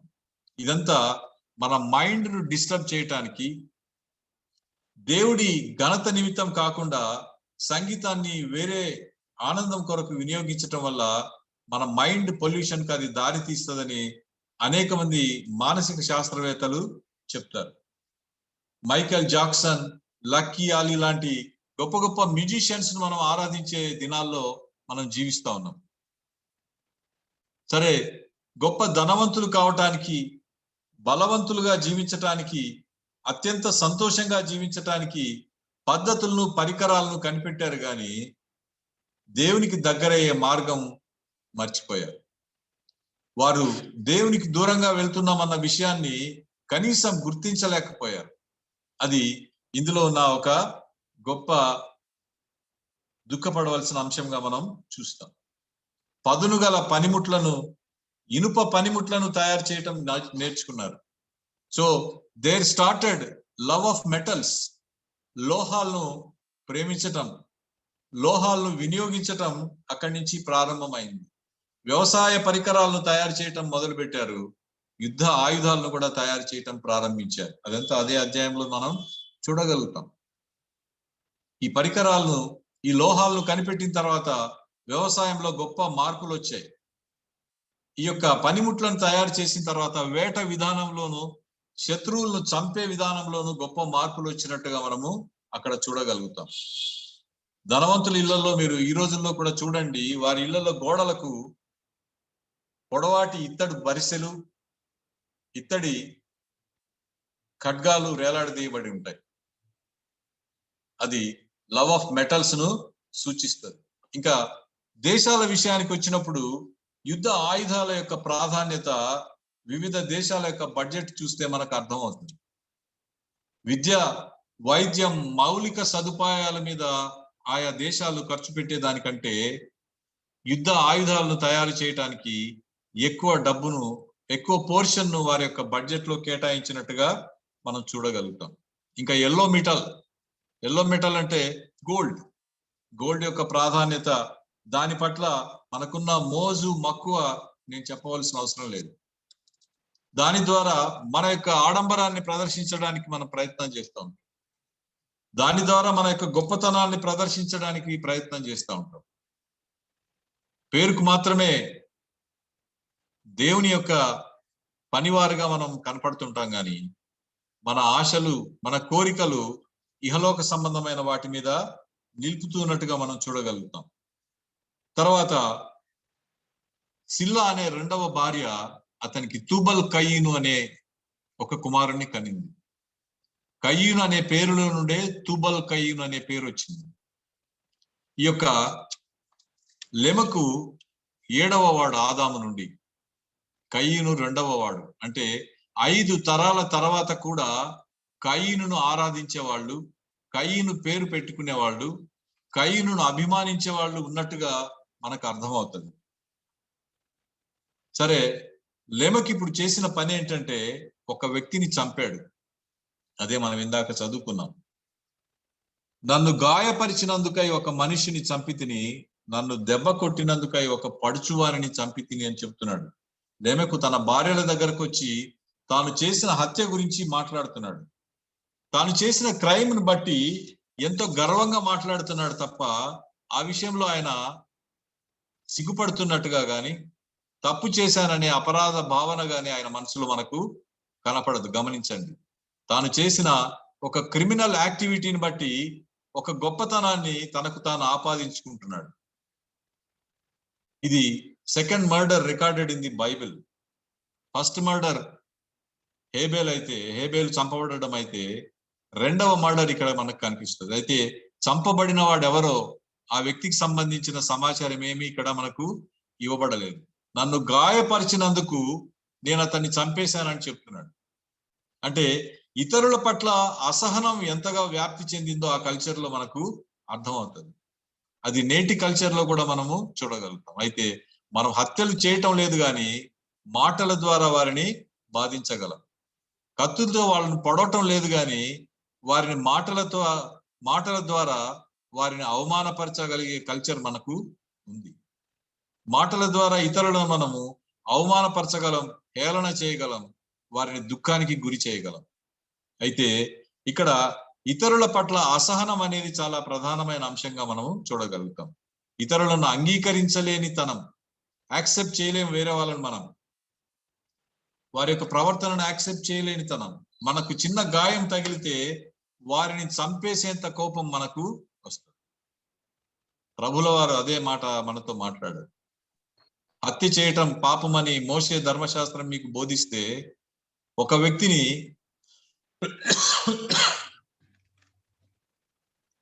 నిరపరాధిని యూజ్లెస్ ఫెలో అని తిట్టడం కూడా హత్యతో సమానమైన విషయాన్ని మన ప్రభు మనతో చెప్పడాన్ని మనం చూస్తాం. చేసిన నేరానికి కన్ఫెషన్ లేకుండా అతడు దానిని చాలా అతిశయంగా మాట్లాడుతున్నాడు, చాలా గర్వంగా దాని గురించి ప్రదర్శిస్తున్నాడు. మరి దేవునిని కూడా ఇక్కడ ఛాలెంజ్ చేస్తున్నాడు. ఏమని ఛాలెంజ్ చేస్తున్నాడంటే, చదివాం మనం ఇందాక,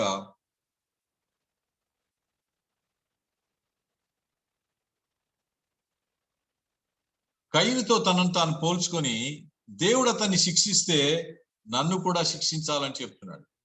దేవుడు కయీనును 7 అంతలు శిక్షిస్తే నన్ను 77 అంతలు నన్ను శిక్షించాలని చెప్తున్నాడు. గమనించండి, దేవుణ్ణి కూడా తాను చేసిన క్రైమ్ లో తాను ఛాలెంజ్ చేస్తున్నట్టుగా మనము చూస్తాం. నేరస్తులను, నేరగాళ్లను అభిమానించే సొసైటీలో మనం బ్రతుకుతున్నాం. మనకు సమాజానికి మేలు చేసిన వారు జ్ఞాపకం ఉండరు, కానీ సమాజంలో విలన్స్ గా ఉన్న వాళ్ళను మనము జ్ఞాపకం పెట్టుకుంటాం. ఒసామా బిన్ లాడెన్ ను జ్ఞాపకం పెట్టుకుంటాం, సద్దాం హుస్సేన్ ను జ్ఞాపకం పెట్టుకుంటాం. అయితే పేతురును, పౌలును మన జ్ఞాపకం ఉంచుకోం. వారి జీవన విధానాల గురించి తెలుసుకోం. ఇది దుఃఖకరమైన అంశం. గమనించండి, తమ దుష్ప్రవర్తన గురించి సిగ్గుపడవలసింది పోయి, బాధపడవలసింది పోయి, దానిని బట్టి అతిశయించగలిగే ఒక కొత్త తరాన్ని మనము లెమెకు ద్వారా చూడగలుగుతున్నాము. అది నేటికి కూడా మనకు కనిపిస్తుంది. ఆ యొక్క నైజం, ఆ యొక్క లక్షణం ప్రస్తుతమున్న విధానంలో కూడా మనము చూడగలుగుతాం. ఆదాము హవ్వలను దేవుడు ఏదైనా తోటల నుండి బయటకు పంపివేసిన తర్వాత మళ్ళీ వారితో సంభాషించినట్టుగా మనం చూడం. చివరిగా వారితో మాట్లాడి వారిని శపించి వారిని బయటికి పంపివేశాడు. దాని తర్వాత వారితో మాట్లాడినట్టుగా మనకు బైబిల్ ఎక్కడా రికార్డ్ చేయబడలేదు. పాపం పట్ల దేవుడు ఎంత తీవ్రంగా ప్రవర్తిస్తాడో అంతే తీవ్రంగా మనల్ని ప్రేమిస్తాడు. ఇది చాలా సంతోషించదగిన అంశం. పాపం అంటే ఆయనకు ఎంత తీవ్రమైన వ్యతిరేకత ఉందో మానవ జాతి పట్ల అంత తీవ్రమైన ప్రేమ, కనికరం ఆయన చూపిస్తాడు. అందుకొరకే ఆదాముకు అతని వరుసలో సేతు అనే కుమారుణ్ణి 3వ కుమారుడిగా దేవుడు హవ్వ ద్వారా అనుగ్రహించాడు. సేతు కుమారుడైన ఎనోషు కాలంలోనే దేవునికి ప్రార్థన చేయటం ప్రారంభమైంది. దేవుడు మనిషితో మాట్లాడడం ముగించిన మనిషి దేవుడితో సంభాషించటానికి అవసరమైన ప్రార్థన సౌకర్యాన్ని దేవుడు ఎనోషు కాలంలో మనుషులకు నేర్పించాడు. అప్పటి నుండి మానవుడు ప్రార్థన ద్వారా దేవునితో కనెక్ట్ కావడం ప్రారంభించాడు.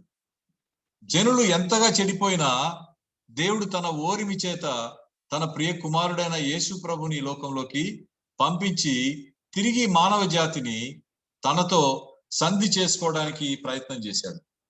ఈ లోక నాగరికతకు భిన్నంగా యేసు ప్రభు పరలోక నాగరికతను తన యొక్క జీవితం ద్వారా మనకు చూపెట్టాడు. ఈ లోక నాగరికతలో హత్య చేయడం మనం చూస్తే ఒక చెంప కొట్టిన వారి పక్క రెండవ చెంప కూడా చూపించమని మన ప్రభు అయిన యేసు క్రీస్తు చెప్తున్నాడు. ఈ లోక నాగరికతకు పరలోక నాగరికతకు ఉన్న వ్యతిరేకతను ఆయన తన యొక్క జీవన విధానంలో చూపించినట్టుగా మనకు అర్థమవుతుంది. ఇతరుల పట్ల ఎలా సహనం కలిగి ఉండాలో, వారిని ఎలా క్షమించాలో, ఎలా ప్రేమించాలో, తమ శత్రువుల సైతం మనం ప్రార్థన చేయవలసిన ఆవశ్యకత ఎంత ఉందో యేసు ప్రభుల వారు మనకు చెప్పడానికి చూస్తాం. పరలోక నాగరికతను మనకు ఆయన నేర్పించాడు. నేర్పించడమే కాదు, ఆయన ఆ ప్రకారం జీవించి చూపించాడు. ఒక రోల్ మోడల్ గా ఒక సిటిజన్ ఆఫ్ హెవెన్ ఎలా ఉండాలో ఆయన మనకు చూపెట్టాడు. సాధారణ జీవన విధానం ఎలా ఉండాలో, ఆశా నిగ్రహాన్ని ఎలా మనం కలిగి ఉండాలో, తగ్గింపు స్వభావం ఎలా కలిగి ఉండాలో, శిక్షిస్తూ ఉన్నప్పటికీ వారి కొరకు మనం ప్రార్థించే స్వభావం ఎలా కలిగి ఉండాలో యేసు ప్రభుల వారు తను స్వయాన తన జీవన విధానం ద్వారా నేర్పించి చూపించి మనకు ఒక మోడల్ గా ఆయన ఉంచి వెళ్ళినట్టుగా చూస్తాం. అలాంటి హెవెన్లీ కల్చర్ యేసు ప్రభు దగ్గర నుంచి మనం నేర్చుకోవడానికి ఒకే ఒక మార్గం ఏంటంటే వాక్యము, ప్రార్థన. వాక్యం ద్వారా దేవుడు మనతో మాట్లాడతాడు, ప్రార్థన ద్వారా మనము దేవుడితో మాట్లాడగలుగుతాం. ఈ రెండింటి ద్వారా హెవెన్లీ కల్చర్ ను యేసు ప్రభుల వారు మనకు నేర్పించటానికి ప్రయత్నం చేస్తారు. అలాంటి పరలోకపు నాగరికత వైపు మన విశ్వాస జీవితం అడుగులు వేసేటట్టుగా మనందరం కలిసి ప్రార్థన చేద్దాం. ప్రార్థన చేసుకుందాం. పరిశుద్ధుడైన తండ్రి యేసుక్రీస్తు ప్రభువా, నీకు స్తోత్రములు నాయన. లోక నాగరికత, పరలోక నాగరికతలను మా ముందుకు మీరు తీసుకొని వచ్చారు, మీకు వందనాలు. అనేక అంశాలలో ప్రభువా మేము లెమెకు జీవన విధానాన్ని అనుకరించే వారిగా ఉన్నందుకు మమ్మల్ని మన్నించండి. మా జీవన విధానంలో ప్రభువా మిమ్మల్ని ఒక రోల్ మోడల్ గా కలిగి మీరు నేర్పిన జీవన విధానాన్ని మేము నేర్చుకుని దాని ప్రకారం జీవించడానికి పరలోక పౌరులుగా పరలోకపు నాగరికతను ఈ లోకంలో ఉన్నప్పుడే నేర్చుకోవడానికి మా అందరికీ కావాల్సిన శిక్షణ మీరు వాక్యం ద్వారా, ప్రార్థన ద్వారా అనుగ్రహిస్తున్నందుకు మీకు స్తోత్రం చెల్లిస్తూ, ఈ వాక్య పరిచర్య అంతటినీ ప్రభా మీరు ఆశీర్వదించి ఇచ్చిన మేలు కొరకు మీకు వందనాలు చెల్లిస్తూ, అనారోగ్యంతో ఉన్న వారిని జ్ఞాపకం చేసుకుంటూ, ఈ ప్రార్థన మా ప్రభువును మీ ప్రియకుమారుడైన యేసు స్వామి పేరట అడిగి వేడుకొంచున్నాం తండ్రి. ఆమేన్. Amen. Thank you so much, brother. I'm really blessed. మరి ఈరోజు క్లోజింగ్ రిమార్క్స్ ఇవ్వాల్సిందిగా ప్రదీప్ అన్నని రిక్వెస్ట్ చేస్తున్నాను. ఓవర్ టు ప్రదీప్ అన్న ప్లీజ్. అందరికి వందనాలండి. ప్రత్యేకంగా సోదరుడు సురేష్ బాబు గారికి మన అందరి తరపున కృతజ్ఞతలు తెలియజేస్తున్నాము. చాలా సందర్భాల్లో ఈ 4-5 వచనాలు మనం చదివేటప్పుడు చివర్లో చేతు ఎనోసు పుట్టినప్పుడు ప్రార్థన వచ్చింది అనేది బైబిల్ క్విజ్ కోసం ఫస్ట్ ప్రేయర్ ఎక్కడ మెన్షన్ చేయబడింది అనే దానికోసం దాన్ని మాత్రమే జ్ఞాపకం చేసుకుంటాము. అయితే సహోదరులు చెప్పినట్టుగా మనల్ని మనం ఇంట్రాస్పెక్ట్ చేసుకోవడానికి అద్భుతమైన వాక్య ధ్యానం దేవుడు ఈ ఉదయకాలం మన మధ్యకు తీసుకుని వచ్చాడు. అందుని బట్టి దేవుణ్ణి స్తుతిస్తున్నాము. మనందరి తరపున సహోదరునికి కృతజ్ఞతలు తెలియజేస్తున్నాము. లెమకు యొక్క కల్చర్, లెమకు పరిస్థితులు మన పరిస్థితులు ఒకే విధంగా ఉన్నాయి అన్న సంగతులు మన గమనానికి తీసుకొని రాబడ్డాయి. లోక సంబంధమైన సంస్కృతి, పరలోక సంబంధమైన సంస్కృతి. అద్భుతమైన సంగతి ఏంటంటే నేను అన్ని సందేశాలు గమనిస్తూ ఉన్నాం, మన అందరం కూడా గమనిస్తున్నాము. సమస్య తీవ్రత మనకు తీసుకుని వస్తున్నారు. అయితే సో వాట్ అనే ప్రశ్నకు వెంటనే దేవుడు తన దాసుల ద్వారా మంచి సమాధానం ఇస్తున్నాడు. చాలా కన్ఫ్యూజ్డ్, దేవునికి వ్యతిరేకమైన పాప సంబంధమైన సంగతులు అన్ని వస్తున్నాయి. పరిష్కారం ఏంటి అనంటే దేవుడు పాపాన్ని అసహించుకుంటాడు. అయితే దేవుడు మానవుల్ని ప్రేమిస్తాడు. షేతును దేవుడు ఆదాముకు అనుగ్రహించాడు. ఎనోషును దేవుడు ఆదాముకు అనుగ్రహించాడు. ప్రార్థన ద్వారా, వాక్యము ద్వారా, ప్రార్థన ద్వారా మనల్ని ఆయనతో కనెక్ట్ చేసుకోవడానికి దేవుడు ఒక అద్భుతమైన పరిష్కారాన్ని తీసుకుని వచ్చాడు అనే మన గమనాన్ని దేవుని వైపు తీసుకురావడం చాలా ఆశీర్వాదకరమైన సంగతి. క్లుప్తంగా మనం కనుక చూసుకున్నట్లయితే ఆదా శిల్ల అనేది నిజమే కదా. మనం అలంకారానికి ఎక్కువ అవకాశం ఇస్తున్నాం. విరామ సమయానికి ఎక్కువ ప్రాధాన్యత, దాని గురించి గొప్పలు చెప్పుకోవడం ఎక్కువైపోయింది. నేను ఐ టేక్ రెస్ట్ బ్రదర్ అని అన్నట్టుగా చెప్తుంటాము. అయితే సోదరులు చెప్పింది ఏంటంటే మోర్ కంఫర్ట్స్. మనం in the name of blessing చాలా కంఫర్ట్స్ వచ్చాయి అని అనుకుంటాం, కానీ జాగ్రత్త వహిద్దాము. అవి లీజర్ ని తీసుకెళ్తాయి. లీజరు లేజినెస్ కి, పనిలో జాగు చేయడం, దేవుని శాపగ్రస్తుడు అనే పదం కూడా మనం చూస్తాం. అయితే ఈ విషయాలు నిజంగా ఇంట్రాస్పెక్ట్ చేసుకోవడానికి దేవుడు మన గమనాన్ని తీసుకుని వచ్చాడండి. అంత మాత్రం కాకుండా పశు సంపద మీద అతిశయించడం అనేది, పెట్ చేయడంలో, వాటి మీద సమయం స్పెండ్ చేయడంలో, వాటి గురించి గొప్పలు అవి కలిగి ఉండటం తప్పనే ఉద్దేశం అయితే కాదు, కానీ వాటి మీద అతిశయపడటం, వాటి మీద గొప్పలు చెప్పుకోవడం, వాటిని బట్టి ఇతరులను తక్కువగా చూడడం అనేది ప్రమాదకరమైన సంగతిగా మనం గమనానికి తీసుకుని వద్దాము. మ్యూజిక్ అనేది anything that is not related to God ఈ సిన్. పాప సంబంధమైన సంగీతం, దేవునికి సంబంధమైన సంగీతం కాని ప్రతిదీ కూడా పాపం, సాతాను సంబంధమైందే. ఆ విషయాల్లో మన సింగింగ్, మన తలాంతులు దేని కొరకు? ఆరాధన కోసం. ప్రాకారాలు అనేవట ఇతరులను అనుమతించలేని స్థితి. ఎంత భయంకరం అండి ఇది.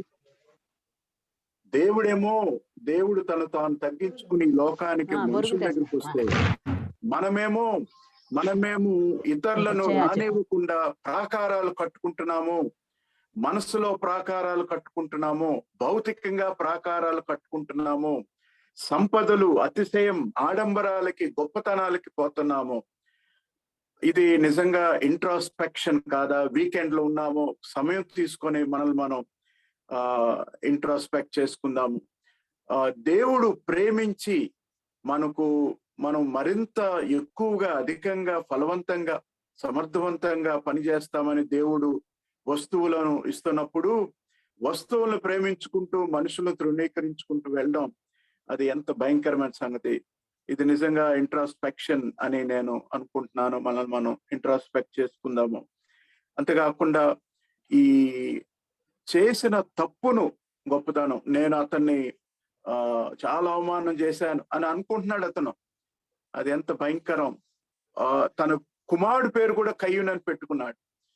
ఈ నేరగాళ్లను అభిమానించే వారి సంస్కృతిలో వారిని జ్ఞాపకుంచుకోవడంలో మనం ఉన్నాం. సిగ్గుపడటం పోయి గొప్పలు చెప్పుకుంటున్నాం. దేని గురించి హత్య చేసిన పౌలు అంటున్నాడు కదా, సిలువ యందు నేను అతిశయం. ఈ ఉదయ కాలం మన అతిశయం, మన మన మన మన కోరికలు, మన మన ఆశలు ఎక్కడున్నాయి అనేది. అయితే దేవునికి స్తోత్రం, దేవునితో మనం కనెక్ట్ కావడానికి దేవుడు ఎనోషు ద్వారా ప్రార్థన దయచేశాడు. ఎంత గొప్ప దేవుడు అండి మన దేవుడు. మనం ఆయనతో కనెక్ట్ కావాలని ఆయన ఎంత ఆశపడుతున్నాడో దేవుని వాక్యాన్ని ఇచ్చాడు. దేవుని వాక్యాన్ని చదువుతాం. ప్రియమైన వాళ్ళారా, ప్రతి ఉదయం సమయం తీసుకొని దేవుని వాక్యాన్ని శ్రద్ధగా వింటున్నాము. దేవునికి స్తోత్రం.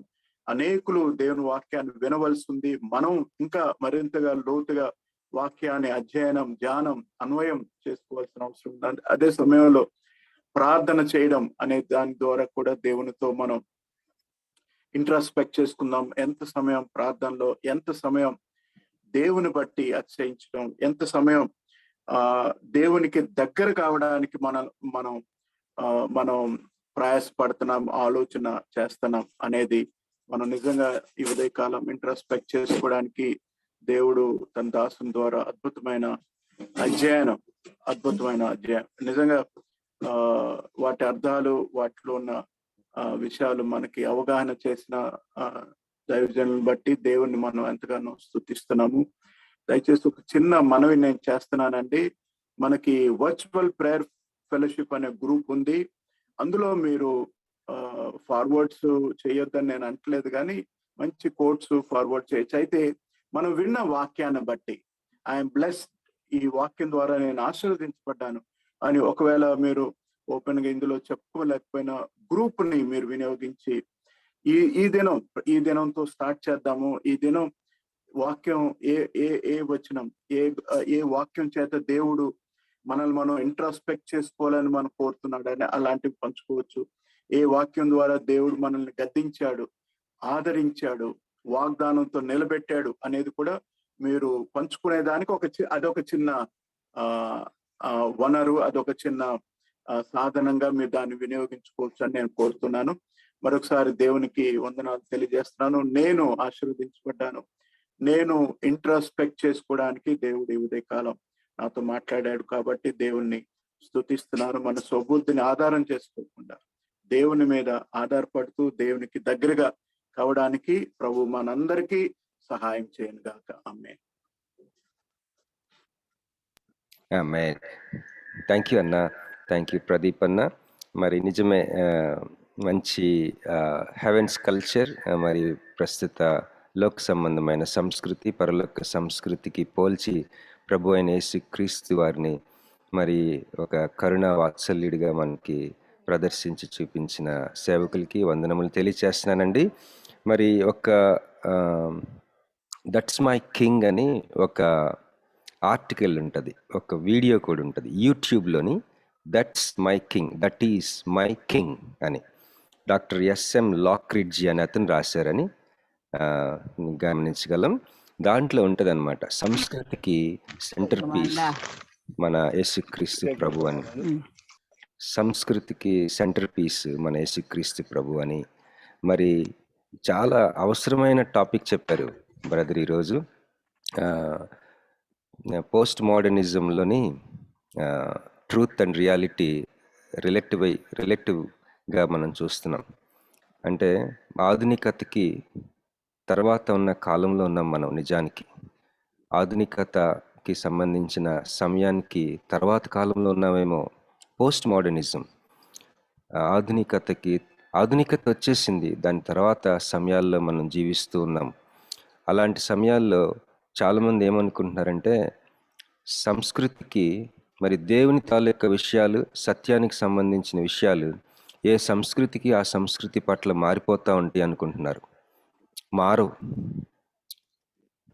ఖచ్చితంగా మారు. మన జీవితంలో జరుగుతున్న ఆ యొక్క శాపాలు, ఆ యొక్క కాన్సిక్వెన్సెస్ మనం చూసినప్పుడు సత్యం మారదు, సంస్కృతిని బట్టి సత్యం మారదు అని ఖచ్చితంగా మనం చూస్తాం. రోగాన్ని ముందే తెలుసుకోకపోతే రోగం తాలూకా బాధను చూసన్నా రోగం ఉందని తెలుసుకుంటాం కదా. అట్లనే మనం సంస్కృతికి బట్టి ఏ సంస్కృతికి సంబంధించినట్టుగా ఆ సంస్కృతిని బట్టి సత్యం మారదు, దేవుడు మారడు. దేవుడు దేవుడే, సత్యం సత్యమే, పాపం పాపంగానే ఉంటుంది. పాపానికి రావాల్సిన శిక్ష మరణమే, నరకం నరకమే, అగ్నిగుండం అగ్నిగుండమే, పాపానికి రావాల్సిన శాపం శాపమే. ఈ మారు అండి. ఏ సంస్కృతిని బట్టి ఏ సంస్కృతి వచ్చినా మారే సమస్య లేదు. కనుక ఇట్లాంటి వండర్ఫుల్ మెసేజ్ ఈరోజు మనం విన్నాం. మనం దీన్ని పాస్ ఆన్ చేద్దాం. ఈ యొక్క సందేశం యూట్యూబ్లో ఉంటుంది. కాసేపు ఉన్నాక బ్లెస్సీ పాప దీన్ని పెడతారు. దయచేసి అందరికీ షేర్ చేయండి. మీకు ప్రార్థనాపూర్వకంగా మీ ఫ్రెండ్స్ని కూడా ఇన్వైట్ చేయండి. రేపటి దినమున మనం ఇదే సమయంలో కలుసుకుందామండి. మరి ముగింపు ఈరోజు సహోదరులు కుమార్ ప్రకాష్ గారు జాయిన్ అయ్యారు. Thank you so much brother. Vizag నుంచి కుమార్ ప్రకాష్ చింతపల్లి గారు జాయిన్ అయ్యారు. Thank you brother. మరి ఓవర్ టు ప్రదీప్ అన్న, ప్లీజ్ అన్న.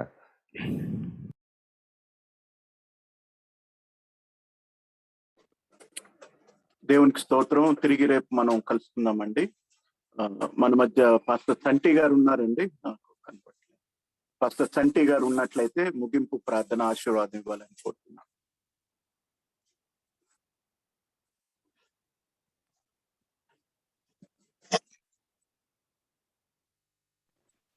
హలో అన్న. ఎస్ బ్రదర్ అన్న ఓకే, ప్రేర్ ప్రార్థన చేద్దామండి. ప్రభు ఈ ఉదయకాల సమయం ఆయన ఏమైతే మనతో మాట్లాడాలని ఆశపడ్డారో తన దాసుని ద్వారా మనకి తెలియచేశారు. మన హృదయ స్పందనను దేవునికి తెలియచేద్దాం. దేవానికి వందనాలు, స్తోత్రాలు చెల్లిస్తున్నాం. ఎంతైనా నమ్మదగిన దేవుడు ప్రభు. ఉదయకాల సమయం నూతన దినాన్ని మీరు మాకు అనుగ్రహించారు ప్రభు. మీతో సహవాసం చేసేటువంటి కృపను ప్రభా మీరు మాకు అనుగ్రహించారు. మీకు స్తోత్రాలు. మా గొప్పతనం, మా నీతి, మా యొక్క యథార్థమైన జీవితాన్ని బట్టి కాదు, కానీ కేవలం మీ కృప, మీ ప్రేమ, మీ దయ కనికరిని బట్టి అంటే మీరు మమ్మల్ని సజీవులుగా ఉంచిన దాన్ని బట్టి వందనాలు, స్తోత్రాలు. అంత మాత్రమే కాదు, మీ వాక్యం చేత నన్ను మమ్మలను మీరు దర్శించినందుకు మీకు స్తుతులు చెల్లిస్తున్నామా ప్రభా. నేటి దినాల్లో మేము ఎలా జీవించాలో, ఎలా నీ కొరకు ప్రయాసపడాలో, అయ్యా నీ రాజ్యంలోనికి చేరటానికి ఏ రీతిగా మేము ఆయన మా యొక్క విశ్వాసాన్ని, నేను నిజ జీవితాన్ని, ప్రాక్టికల్ లైఫ్ని కలిగి ఉండాలో ఈ దాసుని ద్వారా మరొకసారి మీరు మమ్మల్ని హెచ్చరించిన విధానం బట్టి వందనాలు, స్తోత్రాలు చెల్లిస్తున్నాం ప్రభా. తండ్రి ఆయన మమ్మల్ని మీరు సరి చేసుకోవడానికి పరిశుద్ధాత్మదేవ మీరు మాకు సహాయం దయచేయండి. మీకు వందనాలు, స్తోత్రాలు. అయ్యా మరి మా ముందున్నటువంటి పనిలో మేము ప్రయాసపడటానికి మమ్మల్ని అందరూ కూడా ఆయత్తపరచమని, ఆయన పురుకొల్పమని, ఉజ్జీవింప చేయమని అయ్యా నీ సన్నిధిలో ప్రార్థన చేస్తున్నాం. సహాయం దయచేయండి. వాక్యం అందించిన నీ దాసుని ప్రభావ దీవించండి. ఇంకాను బలమైనటువంటి సాధన మీరు వాడుకోమని సన్నిధిలో ప్రార్థన చేస్తూ ప్రభా ఈ వర్చువల్ ప్రేయర్ ఫెలోషిప్ లో ఎవరైతే నైనా బలహీనంగా ఉన్నారో, అనారోగ్యంగా ఉన్నారో, ప్రభా తండ్రి నైనా చిరాకుల్లో నైనా ఇబ్బందికరమైన పరిస్థితుల్లో ఉన్నారో వారందరిని మీరు దర్శించండి. నీ వాక్యం చేత దర్శించండి. వారు మీరు తండ్రి నైనా పురుకొల్పండి, ఉద్యమింపచేయండి. బలవంతులుగా, శక్తివంతులుగా మీరు చేయమని ఏదైనా దీవులు మమ్మల్ని నింపండి ప్రభా. మేము చేయవలసిన పనుల్లో మీరు మాకు సహాయం దయచేయండి. మా ప్రయాణాల్లో మీ దూతలు మాకు తోడుగా ఉంచండి ప్రభా. ఇతరులకు ఆశీర్వాదకరంగా మీరు మమ్మల్ని చేయమని వందనాలు, స్తోత్రాలు చెల్లిస్తూ మరొకసారి ప్రభు మీ వాక్యం చేత నన్ను మమ్మల్ని మీరు దర్శించినందుకు వందనాలు చెల్లిస్తూ మా ప్రభువును రక్షకుడైన యేసయ్య నామంలో ప్రార్థించి వేడుకొంచున్నాను తండ్రి. ఆమేన్. ఆమేన్. ఆమేన్. పరలోక ప్రార్థన చెప్పున్నాను. పరలోకమందు మా తండ్రి, మీ నామమును పరిశుద్ధపరచబడును గాక. మీ రాజ్యం వచ్చును గాక. మీ చిత్తము పరలోకములో నెరవేరినట్లు మీ అందరూ నెరవేరును గాక.